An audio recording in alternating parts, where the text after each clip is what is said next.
On August 8th, Aurora Police Department officers were in pursuit of a stolen vehicle when they were suddenly and violently attacked by several minor-aged offenders. In a shocking turn of events, more than 20 rounds of gunfire were fired at the officers, igniting a high-stakes situation that led to a multi-jurisdictional pursuit spanning portions of both Aurora and Denver. What you're watching is body-worn camera footage from this harrowing incident. One there, headed westbound. Got the back door. Yes.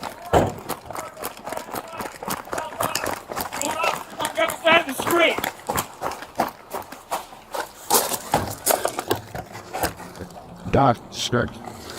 Sarge, you got the cover? Yep, I got you. Just hold there. Yep. This is the Aurora Police Department! Come outside with your hands up! Put it in the backyard, make yourself known. Release police dog and I'll find and bite you. We're moving. Hey, show me your hands! Hey, he's in the trash. Hands! Be cool, be cool. I'm gonna be cool. I got it. I got it. Boys. You see him chewing on those pans, and he was going back to that trash can. Release your hands! Hands up! We have some custody at that address.